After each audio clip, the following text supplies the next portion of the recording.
Nostalgia's a hell of a drug. Get that stuff out of here. It's Southwest Bias. Welcome in live to Southwest Bias, brought to you by our friends at the Husband and Wife Law Team.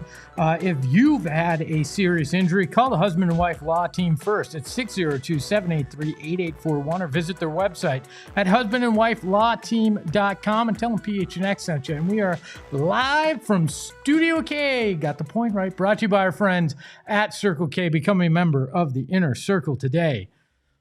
And I'm a nostalgic guy. I love throwback stuff. I want the Suns burst uniform, the original one from the 90s, to come back. The Cardinals, the Arizona State flag uniforms to come back. I'm reading a book by Michael J. Fox about the making of Back to the Future. Yeah, a movie that was made 40 years ago. I'm not the only one obsessed with nostalgia.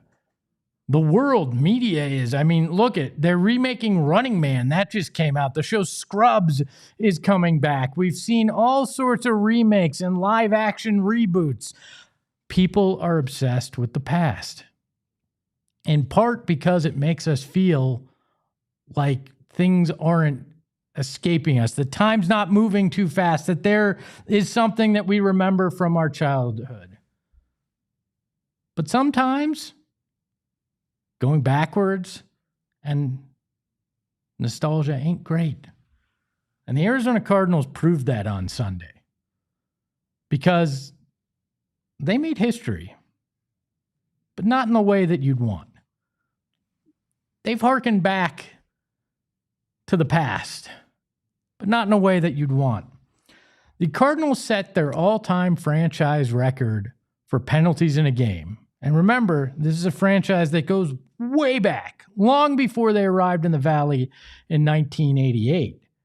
I mean, this franchise is 120 plus years old. And they set the record for most penalties in a game ever, 17, surpassing the record that was set by the 1936 Chicago Cardinals. Do you know what happened in 1936? This was before World War II. Jesse Owens had just won 4 gold medals in the Berlin Olympics. The Billboard Music Group just published their first chart. The first players were elected into the Baseball Hall of Fame in 1936. The first ever NFL draft took place. Hell, the Hindenburg disaster happened that year. The Arizona Cardinals made history 89 years in the making by having the most penalties in franchise history. At the time that they did that, they had more penalties than points in that game. I'm nostalgic for a lot of things. I'm not nostalgic for the 1936 Chicago Cardinals. Hell, I'm not nostalgic for the early 90s and early 2000s Arizona Cardinals, and that's where we're headed. Make no bones about it. This is exactly where this team is headed. They are on their path to finish last in their division for the 12th time since 2000. 12 times dead last in either the NFC East or the NFC West. Yesterday was the first time since 2002 that the Cardinals had given up back-to-back 40-plus point games. And guess what? They had a defensive head coach back then, too. His name was Dave McGinnis. A lot of people thought that he was going to be a good head coach. He wasn't. This is when Jake Plummer and Josh McCown were your quarterbacks. This was before Larry Fitzgerald. This was a team that finished 29th on defense and 29th on offense. Is it starting to feel a little bit familiar? Because I'm not nostalgic for that, but I think we might actually be getting back towards that. Now, there was a little okay history. Jacoby Brissett set the the league, not the franchise, the NFL record for most completions in a game with 47. He broke Jared Goff and Drew Bledsoe's record that they shared with 45. He's also has the seventh most passing yards in franchise history with 452, and the fifth most in Arizona Cardinals history. The record that he was chasing in that game, Boomer Esiason's. Guess what? That team finished dead last in their division. The only reason he had to throw that many times is because the running game was putrid, that they were down so much. This team is hearkening back to all these Cardinals teams that we don't want to remember. I actually think it's worse because this is the first time I feel like you've had expectations as high as they were, and you're this disappointing. In the past, at least, when they were bad, you expected them to be bad. You knew that you were knocking on the doorstep of last place in your division. This year, we thought that they were actually going to have a chance to maybe surprise and win the NFC West, a chance to make the playoffs this year, that the rebuild might actually be emerging from rebuild into the foundation of the future. It isn't. It hasn't been. And yesterday, our own Johnny Venerable tweeted this, which caught my attention. He said, "My understanding is that both Jonathan Gannon and Monty Ossenfort are currently safe in Arizona. They'll need to secure some wins down the stretch, but commitment from the organization to this regime hasn't wavered." Hasn't wavered. Now, they have to secure some wins. We'll find out if they can do that, because this is not exactly an easy road that they have to travel the rest of the way. And I am not feeling very confident that they're going to have any definitive wins. There's no guaranteed wins the rest of this way. And at some point, if you're committing the sins of the past, the cardinal sins, if you will, why do you keep doing the same thing? We keep coming back to that. And to me, I don't think anybody's job should be safe. I don't think anybody should feel comfortable. Everybody should be sitting on a hot seat in that organization with how bad and disappointing this is. There should be a review by Bidwell from the top. And if you decide Monty Ossenfort is fine because the talent wasn't necessarily at a complete deficit this year, then you and Monty Ossenfort have to sit there and look at what exactly has been fundamentally wrong with this team. And you can't hide behind the injuries. You can't, because you've got people in your division that have had just as many injuries that are overcoming. You have to look at that and figure out what in the world is going on with this football team. What in the world is the fundamental issue? And then fix that. And you've got to determine, is Jonathan Gannon part of that? Is it just coordinators? Were there certain aspects that you just believed in a little too much? Maybe the offensive line. How do you fix that going in to 2026? There are a lot of questions with the Cardinals, but I'm feeling like I'm stuck in the past. And I could use a DeLorean to get myself back to the future. Because this ain't the nostalgia I want to have. This drug, I'm having a bad trip on. And I hope the Cardinals can fix it. But maybe that's just my Southwest bias. We welcome in the mustache behind the Mac, Shane Diefenbach. Shane, how are you? I'm great. How are you doing, Espo? I'm doing well. Can I be annoying? Of course. I just need to correct you. Okay. You know, friends keep friends in check. Okay. You use the phrase knocking on the doorstep. I meant knocking on the door. It's just commonly misused. Yeah. So it's either knocking on the door or on the doorstep. If you're knocking on the doorstep, then you're knocking on the ground. I mean, this is a team that it would not shock me if they were knocking on the doorstep, testing how far they can dig themselves. Or just because they're injured, they're on the ground, and that's all they can reach. Help me, please. I'm knocking on the doorstep. I've fallen and I can't get up. I've fallen into the basement of the NFC West, and I might be stuck here for a very long time. I also said cardinal sins, and I know it's a cardinal sin. I'm aware of that as well. Okay. That's one I didn't know. Yeah, see? Look at that. I caught my own mistake. Shane, Is there any hope that we're not going down the path of Cardinals past? Yeah, I think there's a chance. Like I think there's a chance that this regime doesn't end and can improve next year, but like you gotta clean house everywhere else. Because I do believe in Gannon still. Like it's hard to say that, but like I think the principles he set and the culture he had at the start of the year was all right. I think he just lost it a little bit. And if you can regain some confidence going back into the offseason, which sucks that you're saying this in week 12, going into week 12, not even, then there's a chance. But you got to start turning things around. There has to be some positives going in the offseason. There's real truth in building momentum going into the offseason. That's why bowl games and college football can be very important for coaches. I'm shocked they have not fired somebody this morning.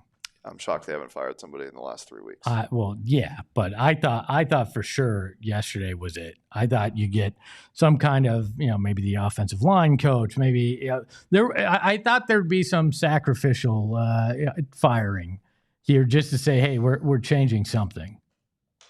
They're not, and that's crazy to me. One thing I am nostalgic for, Shane, I got to be honest, is last year and the ASU run, because it feels like the Sun Devils might actually have a chance to do it again. We were just talking about this before the show. Yeah. There's a legit chance that the Territorial Cup is ASU needing a win to go to the Big 12 championship game, isn't there? Yeah. There's a couple of things that need to happen, but the biggest thing that needs to happen this weekend is Cincinnati needs to beat BYU, which is totally possible. I haven't looked at the spread on that game, but I can't imagine it's more than a touchdown. It's insane. Yeah, if that happens, ASU wins, and a couple other things happen that should happen. That's looking like the most likely Big 12 championship game between Cincinnati and ASU, which would just be hilarious. If Kenny Dillingham finds a way to get to the Big 12 championship with Jeff Sims as his quarterback and the amount of injuries that they've sustained, they better rip up his contract and give him the greatest contract we've ever seen. I mean, he's already got the greatest contract we've ever seen. Every win, he gets more money. Every X amount of wins, he gets an extension added on. Like, $20 million a year with all that. Like, there needs to be something crazy for him. Hello to all the bias in the chat. Carlos, Connor, Boom Shakalaka, Deborah, my wife Tracy, everybody that's out there. Carlos had an interesting thing here. He says, we as Cardinals fans, actually, can you put that up? I just lost there. We as Cardinals fans need to do what the fans of the Dallas Mavericks did when they traded Luka and demand change. The organization won't change anything unless the Red Sea makes it happen. So what you're saying, Carlos, is the Red Sea needs to rise up? Oh. Yeah, I just did that. I also do not understand why Drew Petzing is still the offensive coordinator and why Jonathan Gannon is defending him as much as he is at this point, because it's pretty clear you're heading down a path where he won't be around much longer. If you are in the chat, hit that like button. And if you aren't already, become a supporter club member today by clicking the join button or clicking the link in our description. Shane, there's one other thing I want to show. We were talking about nostalgia and how it can be bad sometimes. There's somebody returning this bowl season that I'm not sure that we should. Mike Golick Jr. tweeted out, happy to report they heard our cries, and after 3 years on the sideline, Prince Cheddarward is back for the Cheez-It Citrus Bowl this year.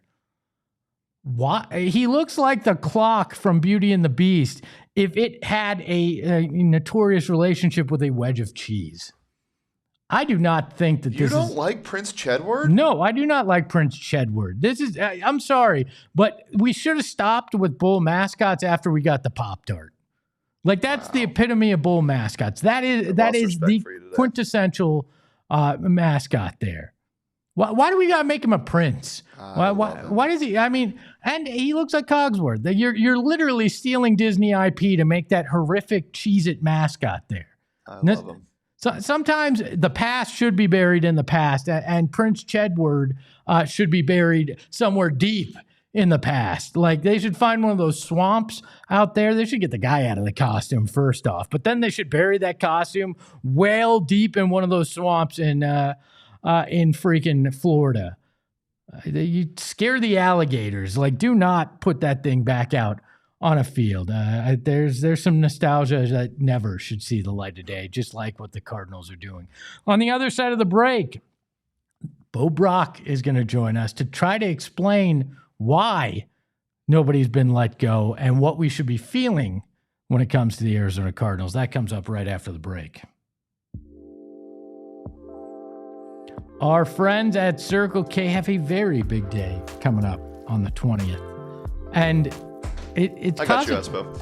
This morning I stopped for gas. Okay, you're gonna take this? Okay, all right. And because I needed gas, it goes very low. Yeah. And I had the foresight to remember how great these people are, that there is a fuel day coming up on Thursday. You and I have done the same thing. So I didn't fill up fully, but I did fill up about a quarter tank because the price was cheaper than so many other gas stations around, and I got my 3 cents off a gallon, and I got my 10 cents off a gallon for my Circle K gas card. So Circle K is the best. You and I are. I was going to bring that up.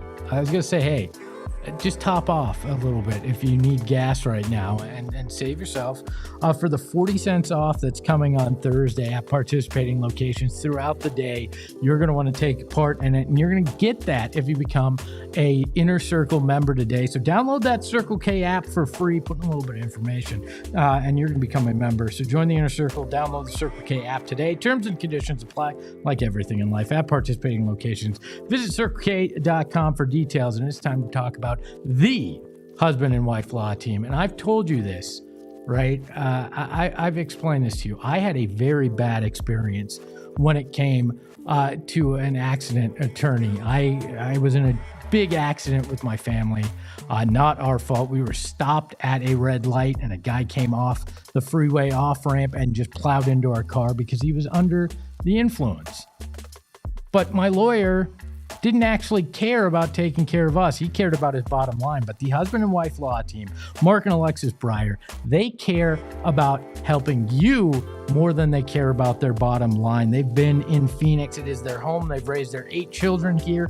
And, it's important to them to make sure that you're taken care of. And that's why they have hundreds of years of combined trial experience in their practice, multiple certified specialists in personal injury and wrongful death, and less than 1% of all lawyers in the Arizona bar are actually certified in that. So you want to get the experts to take care of you. So if you've had a serious injury, call the husband and wife law team today, first at 602-783-8841, or visit their website at the link in our show notes and tell them PHNX sent you. A couple of chats I want to get to before we get to Bo Brack. My wife says, he's like a cheese nutcracker. How's this not up your alley? Because it's creepy. All right. I don't want a Cogsworth. I don't want a cheese nutcracker. I don't need any of that. Right. It's just creepy.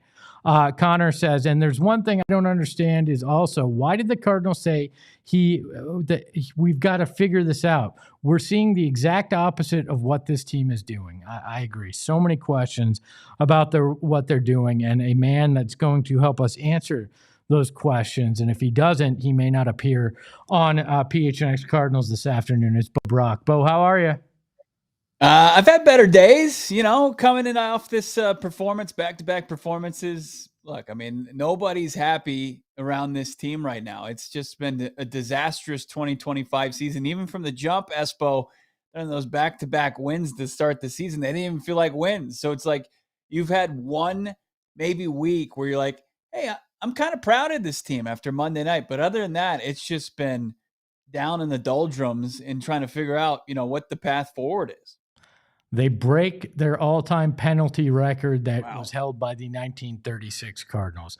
They've given up 40-plus points in back-to-back games for the first time since 2002.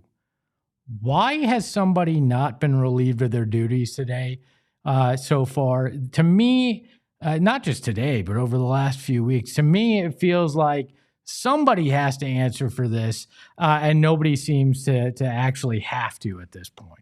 Yeah, I mean, why has somebody not been fired? I think that Jonathan Gannon has close to full autonomy as far as his coaching staff, and there's not going to be ownership, front office overreaching and enforcing his hand there. Does it mean that Gannon is happy with the way things are going? One would assume no. You would assume that just with how things have gone down this season and how they've just kind of snowballed out of control with as all those unflattering statistics, that somebody would have to pay. Trying to figure out and pinpoint, who's truly to blame and who is underachieved at their job. I think it would be tough to pinpoint just one person. I mean, if you were to make a change, and now I think the season has reached the point of no return, that it is a lost season, that the holding on to an offensive coordinator just solely based on trying to be competitive, you're not even competitive any longer. So it's a good question. We're going to talk to Jonathan Gannon today at 2:45, and we'll see if there's any news as far as staff changes or if people will maybe relinquish play calling duties. We'll see. I don't anticipate anything, though, monumental that's going to kind of move the needle and maybe appease this fan base who wants blood right now. Your partner in crime, Johnny Venerable, tweeted last night that it appears that Jonathan Gannon and Monty Ossenfort are safe in this season. Yeah. I'm of the belief that everybody should be under a microscope with how this has gone and that you can't hide behind injuries. But what are your thoughts and what have you guys heard on that front? Yeah, there's two different things. One, like how you feel about it, how the fan base obviously feels about it. You're trying to find any kind of avenue that would breed confidence in this coaching staff going forward. And then there's also what the belief is and what's happening behind the scenes. Like Michael Bidwill does not want to be the organization that it once was, where it was a knee-jerk reaction and you're underperforming, you're out.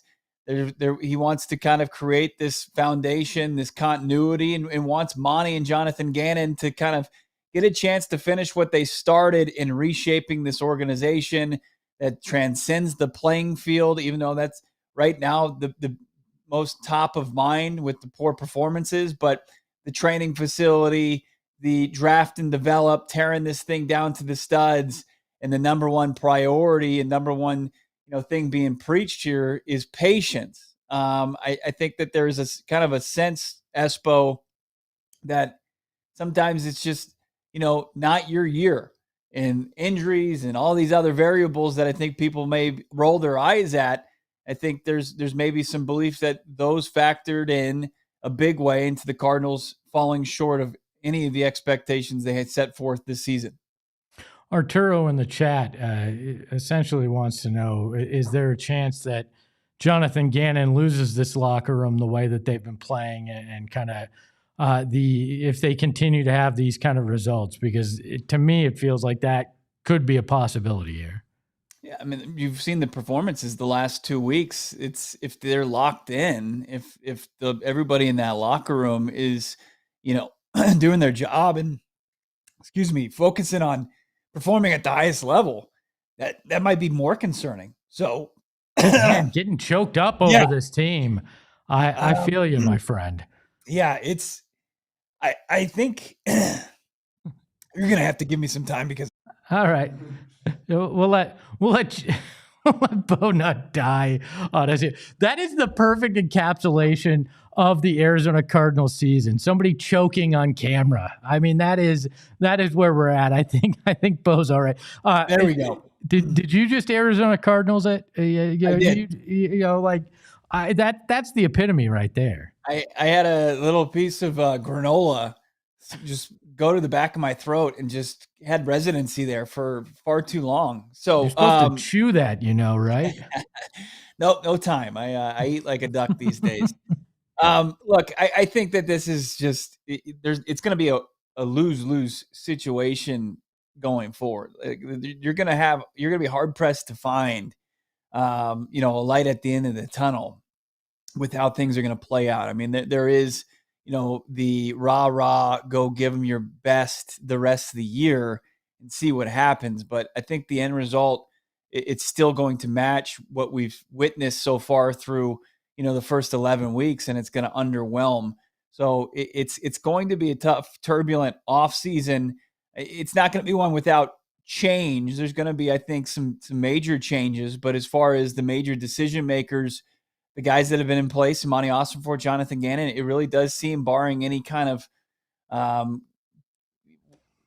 I don't know if you get more catastrophic than this, but like barring any more catastrophic, downfall this season, it seems like they're going to be in place and making the decisions and continuing to reshape this organization. Michael Wilson, one of the most underutilized receivers in the NFL. Yeah, I mean, he wasn't underutilized yesterday. What do you have? I mean, by necessity. I mean, there was nobody else not named Greg Dortch out there. So right, Trey McBride also making some big noise. Yeah, Michael Wilson, he matched what I think everybody at PHNX and a lot of the fan base knew.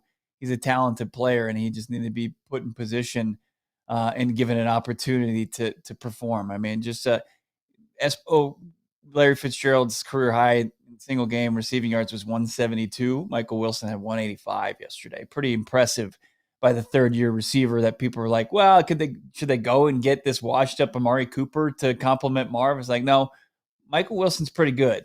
Just give him a chance, put him in a position for success, and he's going to perform for you.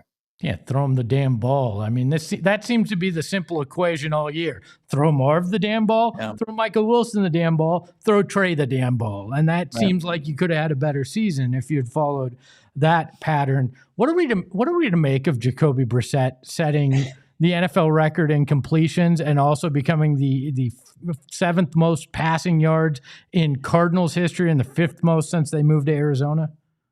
Garbage time. At least yesterday, I mean, that was the case. But look, five consecutive starts, over 250 passing, multiple touchdowns. It's just he's found a way to produce. Couldn't for a second straight game, limit the mistakes. Whether you want to blame the receivers or Brissett, but 2 costly turnovers, and following up the 2 bigger, costlier turnovers in Seattle. Jacoby's a guy that's known for taking care of the football, regardless if he's putting up big stats. But now it's like, okay, he's got the big stats. It just doesn't matter. You can look at any kind of metric, the way that the Cardinals played as a team yesterday, the stats, even Michael Wilson, Trey McBride, Jacoby Brissett, those stats all kind of are muted based on the performance from the team. When you look at the schedule, the remaining schedule, is there a win on that? Like, I feel like we're at this point that is this a complete free fall, or is there an opportunity at a win? There needs to be wins. Like there are winnable games. There's always the any given Sunday cliche. Like this week, it's a matchup nightmare. Like Jacksonville's defense is opportunistic. They force turnovers. They force pressure. It's a bad matchup for the Cardinals. So for me to like forecast that, I'm not going to do that. Down the line, Michael Penix just went on IR. Looks like he's going to be there for the rest of the season. Kirk Cousins, corpse of him. He will be in at quarterback for the Falcons, and all they have is Bijan Robinson. So here's the problem with that game later in the season. The Falcons don't own their first-round pick. That belongs to the Los Angeles Rams. Arizona Cardinals and Falcons have same record, and the Falcons, when they do bottom out, which they are currently doing, they're going to gift the Rams a potential top 5 pick. So when they play each other, Cardinals fans need to keep that in mind. Like winning this game also is a bit of a loss. I start Slovis then at that point because I'm not letting the Rams get any more talent. They don't need another leg up, especially they don't need to draft their quarterback of the future with Matthew Stafford having to go in some rejuvenation chamber after every game. So, well, also one thing about the Atlanta is just how things have transpired. Johnny and I kind of talked about this a little bit when the news came out. It's like Penix could miss a bulk of next season with an ACL. Could Atlanta, with Kirk Cousins' contract getting off the books, could that be a destination for a certain Cardinals quarterback? I don't think they'd want Jacoby, but I think I get what you're putting down. So he is Bo Brack. Bo, at some point, we'll be able to talk about something a little bit more optimistic, like when we start our mock drafts. We'll start That's that right. soon. Yeah, maybe I'll get less emotional next show as I had to take. Thank you, Shane, for understanding the gravity of it, and I was just overtaken by emotion. Bo Brack choking on camera like the Arizona Cardinals this season. If you want to watch him again, tune in today at 4:30, PHNX Cardinals, and every day at that time. Bo, thank you so much. Oh. That is another edition of Southwest Bias in the books. The clown car has pulled into the station. Thank you to the mustache behind the Mac, Shane Diefenbach, for all that he does. You can follow him at Shane Dief. You can follow my guest, Bo Brack, at Bo Brack. You can follow the show at PHNX_sports. And you can follow me at Espo. And remember, nostalgia is fun until it's not. Ahoy, hoy. We all silly like the mayor.